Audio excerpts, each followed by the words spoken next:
പിണറായിയും പരസ്യമായി ഏറ്റുമുട്ടിയതിനെ തുടർന്ന് ഇരുവരെയും പോളിറ്റ് ബ്യൂറോയിൽ നിന്ന് സസ്പെൻഡ് ചെയ്ത അഭൂതപൂർവമായ സംഭവം അരങ്ങേറി. സിൻഡിക്കേറ്റ് ആക്ഷേപിക്കുന്നവരെ തന്നെ ആശ്രയിക്കുന്നു. അങ്ങനെ ആശ്രയിക്കുന്ന ആളുകളാണ് ഇത് ഈ കുഴപ്പത്തിനെല്ലാം കാരണം.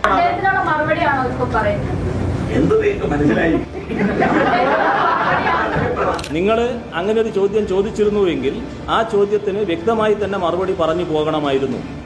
അത് നിങ്ങൾക്ക് മനസ്സിലാകുമല്ലോ എന്ന് പറഞ്ഞുകൊണ്ട് ഒഴിഞ്ഞു പോവുകയായിരുന്നില്ല വേണ്ടിയിരുന്നത്. അപ്പോൾ മാന്യതയോട് കൂടിയിട്ടുള്ള ഒരു വിമർശനം നടത്തിയിട്ടില്ല എന്ന് അദ്ദേഹം പറയുന്നത് എന്നെപ്പോലെ തന്നെ അദ്ദേഹത്തിനും ബാധകമാണ് എന്ന് മാത്രമേ എനിക്കിപ്പോൾ പറയാൻ. സാമാന്യ മര്യാദ പാലിക്കണം എന്നാണ് ഇന്നലെ ഞാൻ പറഞ്ഞത്. അത് എല്ലാവർക്കും ബാധകമാണ്. എനക്കും ബാധകമാണ്, അദ്ദേഹത്തിനും ബാധകമാണ്, ഞങ്ങളെ സഖാക്കൾക്ക് എല്ലാവർക്കും ബാധകമാണ്. 2009 പിണറായിയെ തിരിച്ചെടുത്തെങ്കിലും ലാവ്ലിൻ കേസിൽ തന്റെ പരസ്യമായ നിലപാടിൽ നിന്ന് മാറാൻ വിസമ്മതിച്ച VSന്റെ ശിക്ഷ തുടർന്നു.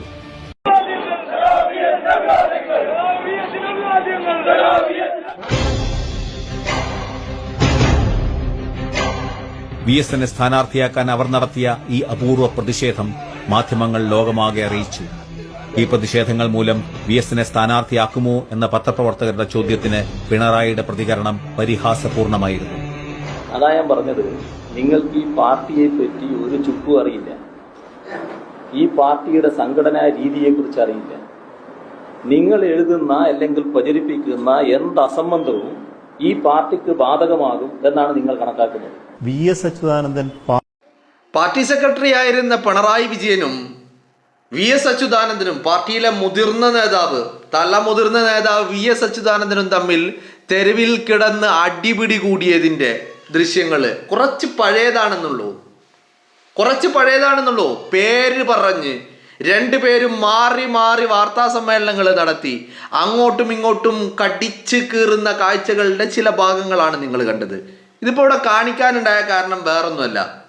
ചില കൃമികീടങ്ങളുണ്ടല്ലോ അവിടെ ഇവിടെയും കടന്നിട്ട് ഇങ്ങനെ ഇരിപ്പൊട്ടാതെ ഞെരിപിരികളുന്ന ചില കൃമികീടങ്ങൾ, ആ കൃമികീടങ്ങളൊന്ന് കാണാൻ വേണ്ടിയിട്ടാ. സോഷ്യൽ മീഡിയയിലൊക്കെ ഇങ്ങനെ കിടന്ന് കൃമികടി കൊള്ളുന്ന ചില കൃമികീടങ്ങളില്ലേ, അവറ്റകൾക്ക് കാണാൻ വേണ്ടിയിട്ടാണ്.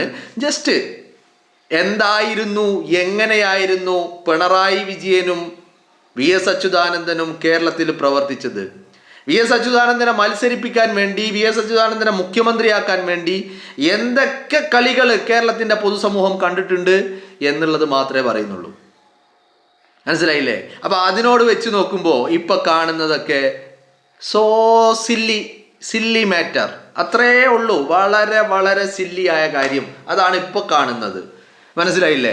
അത്രയേ ഉള്ളൂ. കാരണം ഇതിനേക്കാൾ വലുത് അച്യുതാനന്ദനും പാർട്ടി സെക്രട്ടറി ആയിരുന്ന പിണറായി വിജയനും തമ്മിൽ ഉണ്ടായിട്ടുണ്ട്.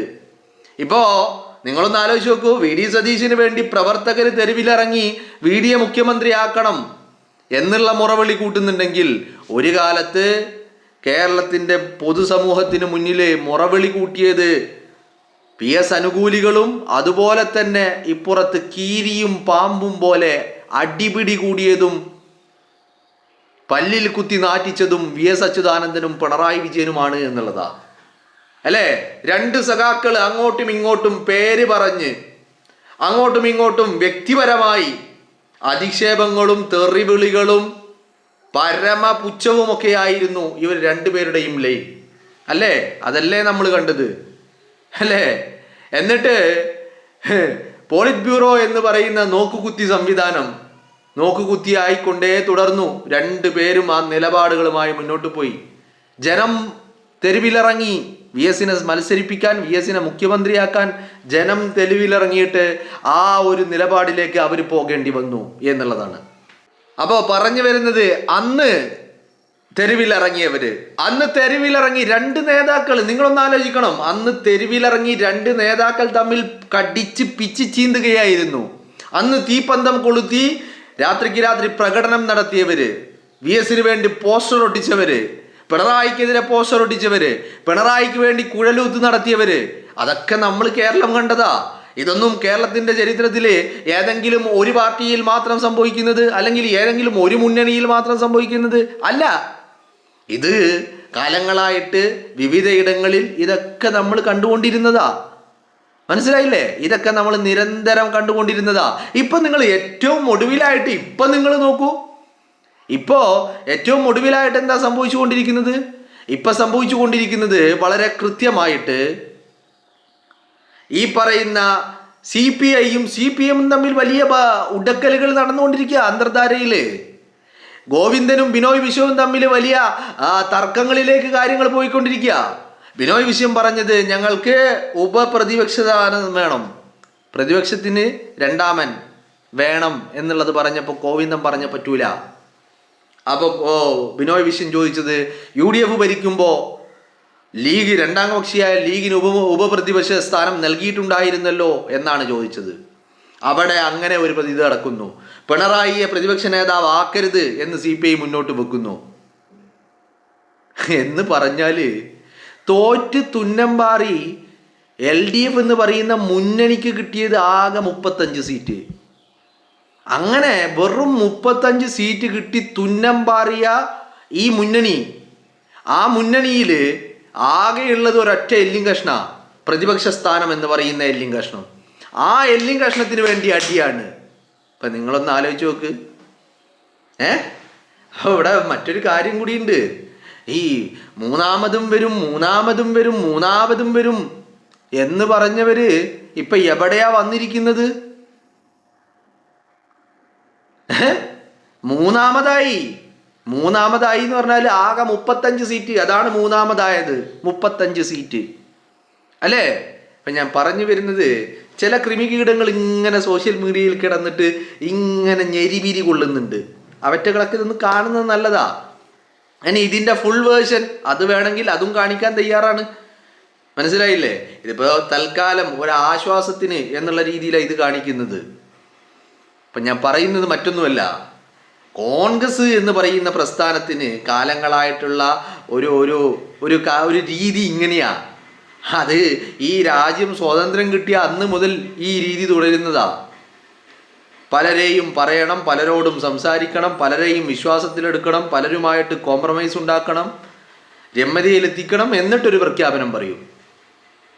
ഇവൻ പ്രധാനമന്ത്രിയുടെ കാര്യത്തിൽ പോലും അങ്ങനെ ഉണ്ടായിട്ടുണ്ടായിരുന്നു എന്നുള്ളതാണ് ഈ രാജ്യത്ത് കോൺഗ്രസിനിടയിൽ. ഇപ്പം ഞാൻ പറയുന്നത് മറ്റൊന്നുമല്ല. അപ്പോൾ വളരെ കൃത്യമായിട്ട് ഇനിയിപ്പോൾ ഇതിലൊന്നും ഒരു കാര്യമില്ല. കാരണം വളരെ കൃത്യമായിട്ട് നേതാക്കൾ തമ്മിൽ ചെളിവാരി എറിയാൻ എന്തായാലും ഇറങ്ങി തിരിച്ചിട്ടില്ല. സതീശനാണെങ്കിലും KC ആണെങ്കിലും രമേശ് ചെന്നിത്തലയാണെങ്കിലും അല്ലേ? അതിനപ്പുറം പ്രവർത്തകരും വോട്ടർമാരായിട്ടുള്ള ആളുകളും തമ്മിലുള്ള ഒരു പോർവിളി മാത്രമാണ് നമ്മൾ കണ്ടുകൊണ്ടിരിക്കുന്നത്. സ്വാഭാവികമായിട്ടും ഒരുപാടധികം ഇപ്പം നിങ്ങളൊന്ന് ആലോചിച്ച് നോക്ക്. ഇപ്പം ഈ തെരഞ്ഞെടുപ്പിൽ ഞാൻ ജസ്റ്റ് ഹൈപ്പോത്തറ്റിക്കലായിട്ടുള്ള ഒരു കാര്യം പറയാം. ഈ തെരഞ്ഞെടുപ്പിൽ LDF അധികാരത്തിലേക്ക് വരികയായിരുന്നു എന്ന് കരുതുക.